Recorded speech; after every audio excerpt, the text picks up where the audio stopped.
Ashe, Ashe, Ashe and Grand Rising.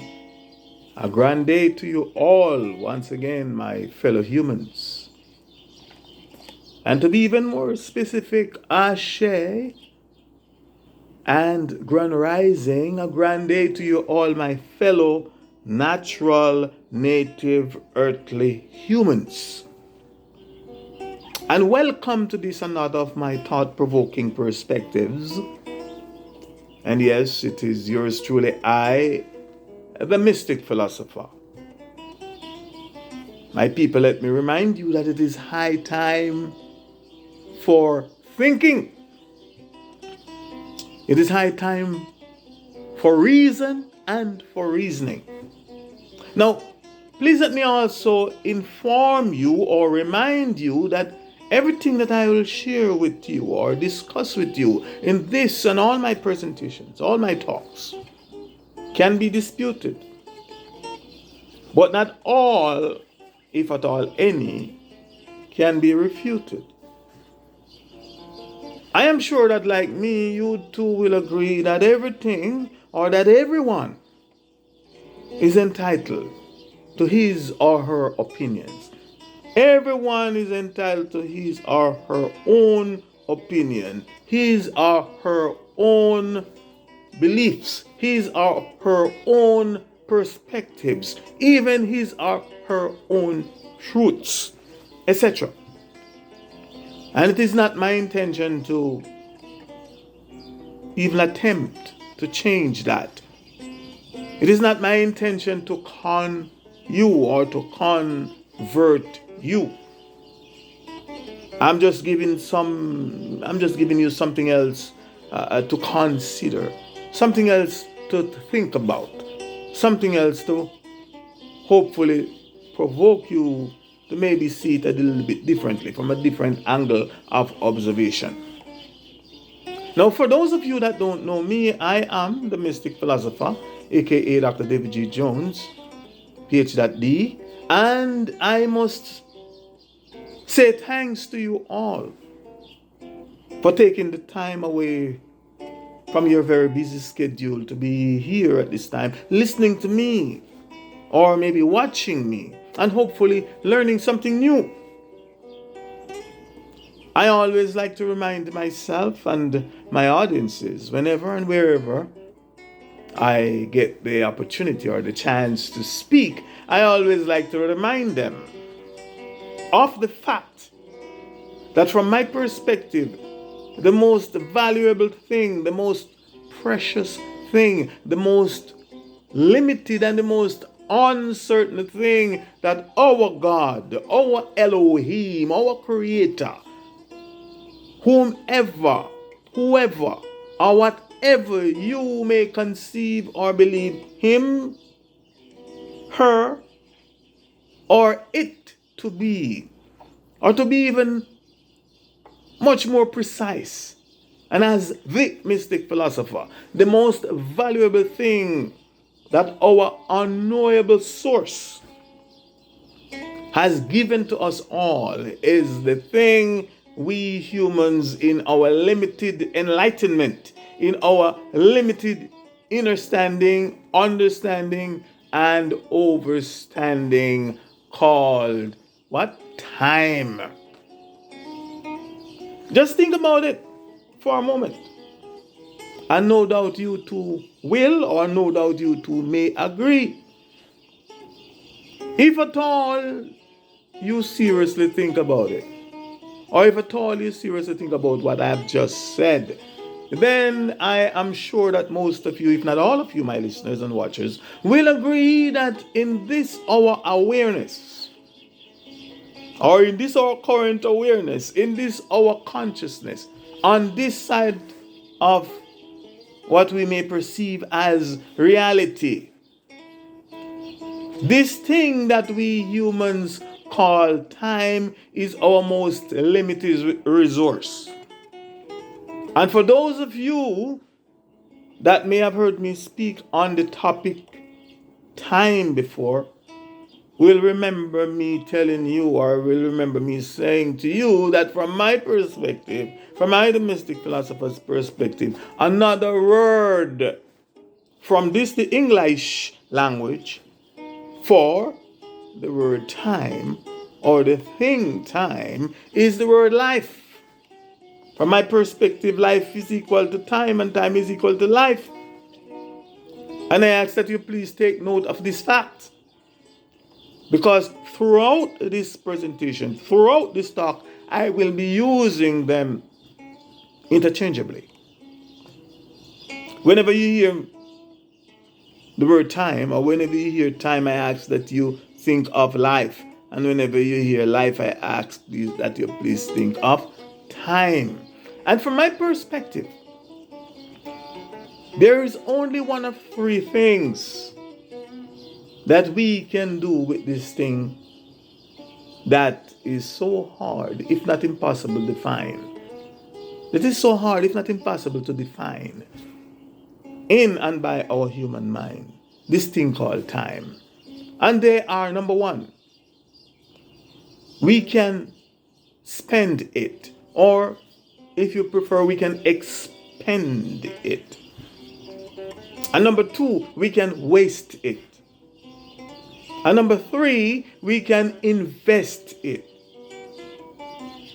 Now, how we spend our time, how we waste our time, or how we invest our time, it's all up to us individually. That is a personal decision. That much we can say. We have free will to do whatever we wish with our limited amount of time, or if you prefer, with our very limited, I might add, life. And I also like to remind them, my audience, as I must now remind you right now, that time is the only thing that I, the mystic philosopher, can think of, that regardless of how well we may invest it, or regardless of how well, or regardless of into what, or into whom we may invest our time, we can never get a moment of it back. We can never get a nanosecond of it back, let alone get back more of it. We can never get back more time. Doesn't matter in whom or in what we invested. A minute, an hour, or a day, etc. Once spent, once wasted, once invested, is gone forever from what limited amount of time we all have left in our time account. Just like we have a bank account, this is our time account. We have to give account for our time. And we must be held accountable for our time. And it is with this knowledge and facts in mind that I, the mystic philosopher, again say that I truly appreciate you giving of your time to be here listening to me at this moment in time. And it is my will, it is my intention that by the end of this, my talk, by the end of this, my presentation, you will all say that it was well worth your time to have listened and maybe watched. Now, with that said, with that very timely introduction, let me get to work. The title of this presentation is Retirement Plan for People 40 to 75. And it's another perspective, the mystic philosopher. And this is part 1 of possible part 6 or 7, because there's a number of things I'd like to talk about and cover here. And the subtitle is a reality check. Now, what are my objectives? And my objectives are as follows. Number 1, it is to talk frankly, may I say very frankly and very openly about this thing called retirement without hopefully offending any of you, my listeners. Hopefully. I said hopefully because you may hear the truth and the truth is an offense. And the truth, like a two-edged sword, cut both ways. So if it a cut you, it a cut me too. And number two, it is to define, answer, and share with you some of my perspectives on retirement, along with a number of what I, the Mystic Philosopher, think are some relevant questions and possible concerns that I also think are associated with what? Retirement.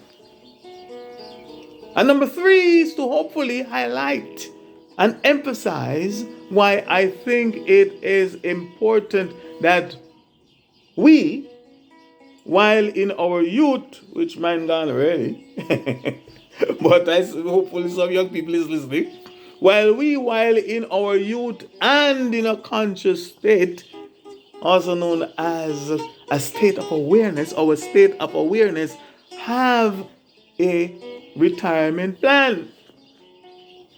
Or that we have a plan for how to retire and when we retire. Or if you prefer, have a plan for when our owners, the owners of our time, again, time in equal life, the owners of our life, retire us and then dispose of us.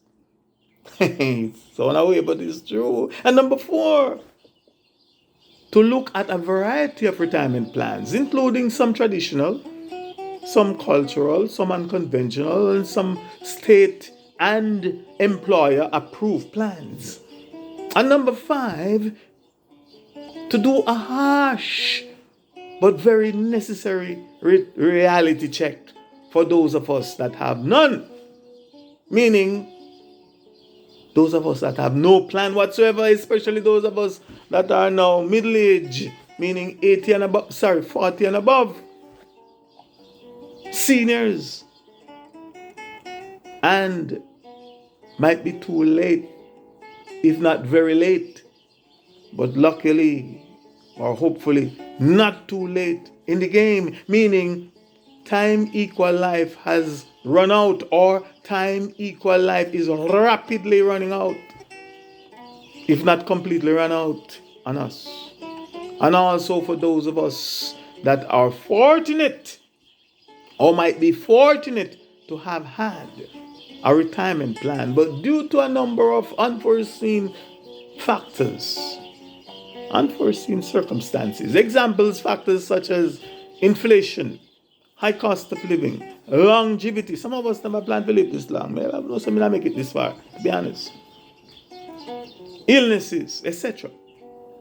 It might not be sufficient enough to have us live the rest of our lives with and in a respectable degree of dignity. And number six, objective.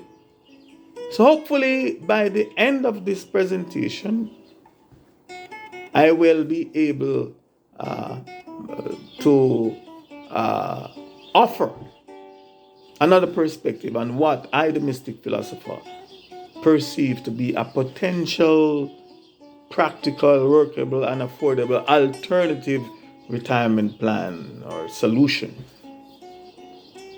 for people 40 to 70 years old. Those are just some of my objectives.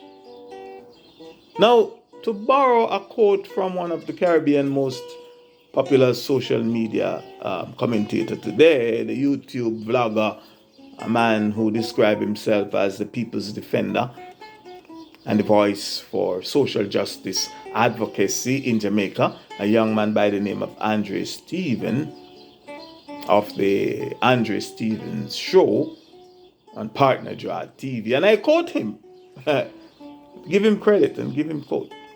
He said, "Me I go talk up the thing them tonight," unquote. Well, I, the Mystic Philosopher, I'm going to talk some plain and unfiltered facts to you all, my listeners, today or at this time. And please let me remind you, if not forewarned you that according to the late Robert Nesta Marley, and I quote, the truth is an offense, but not a sin, unquote. Consequently, and from my perspective, the word of truth will no doubt offend some of you, my listeners, if not all of us. Yes, including myself. Remember, the word of truth, as mentioned before, is like a two-edged sword, meaning it cuts both ways. There is no escaping the judgment. There is no escaping the rebuke. There is no escaping the reprimand, the correction, etc. from the word of truth. However, the good news is that even though the word of truth will cut deep and possibly make some of us very uncomfortable, very disturbed, the word of truth, whenever, wherever, and however spoken, also brings hope for the hopeless and healing for us all. The truth be told, my fellow men and women, my fellow entrepreneurs, my fellow brothers and sisters, my listeners, if we are between 50 to 65 years of age and we are not yet financially independent, meaning financially confident, financially stable, or at the very least, if we are not yet secured with and in our financial status and have a secure and guaranteed income on which to live for the rest of our lives, regardless of how long or how short a time the rest of our lives may be.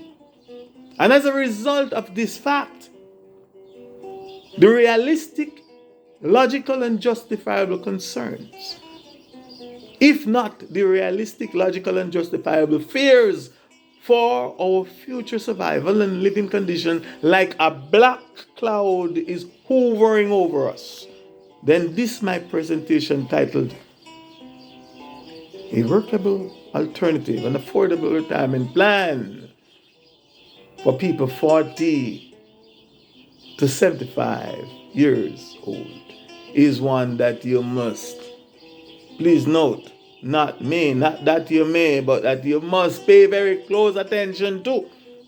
And by the end, you too will see and agree that not only did I highlight and magnify the problem, but that I also provide what I, the Mystic Philosopher, perceive to be a very potentially practical and hopefully workable solution. And why do I place emphasis? Some of you might be asking, why do I place emphasis on age 50 to 65 and not 40 to 65 or 40 to 75? Some of you may be asking that question.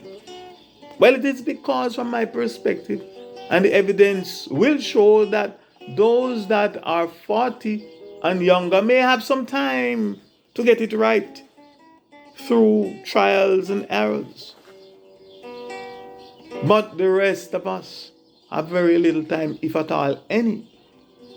Now, here are 6 of some of the questions that I will be asking and the main points that I will be addressing throughout this talk, throughout this presentation. Number 1, if you have not yet retired, how do you plan to retire? In other words, how do you plan to spend the rest of your days in the pasture?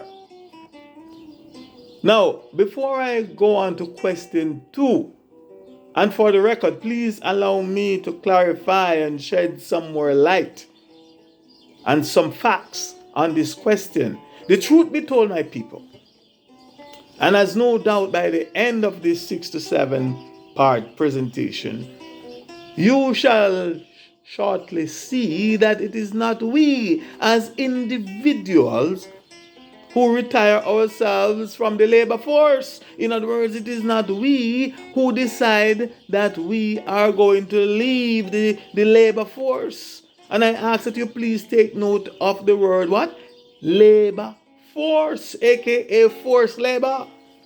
Labor force is forced labor. Meaning, it is not we as individuals who decide on when we stop working, aka stop laboring, or more correctly, if it is not we as individuals who decide on when we stop serving.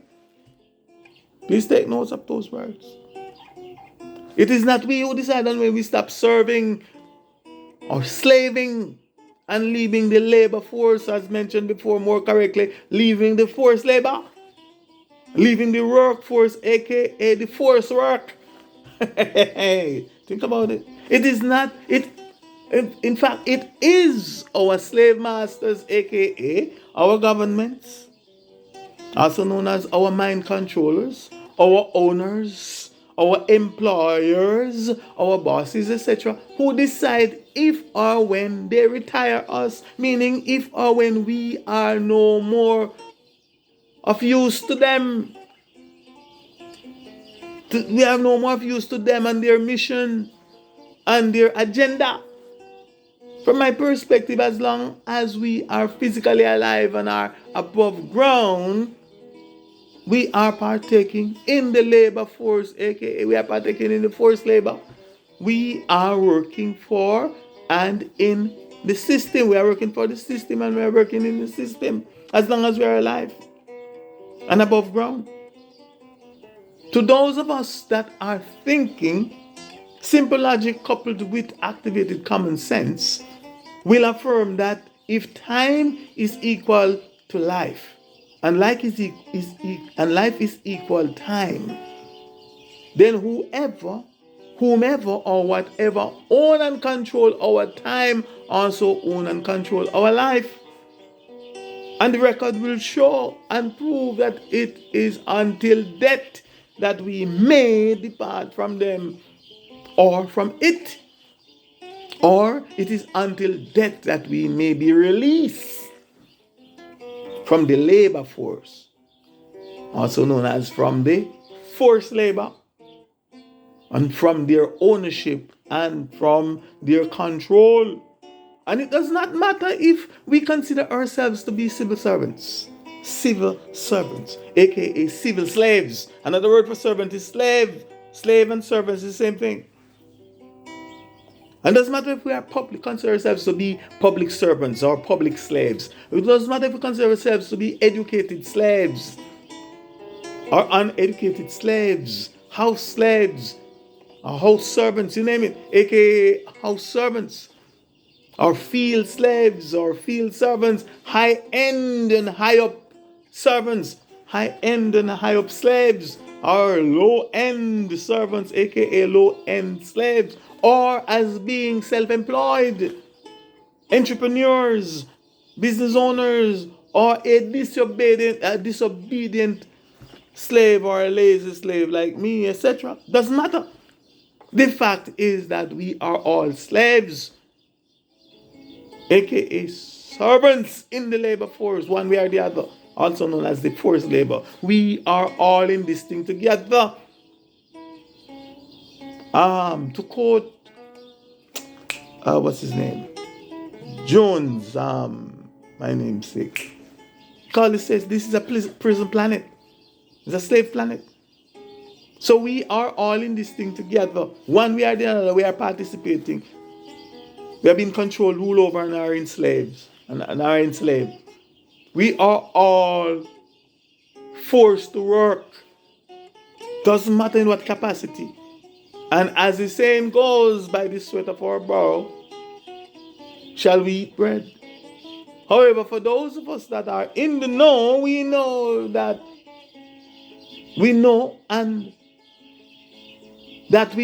it is not so.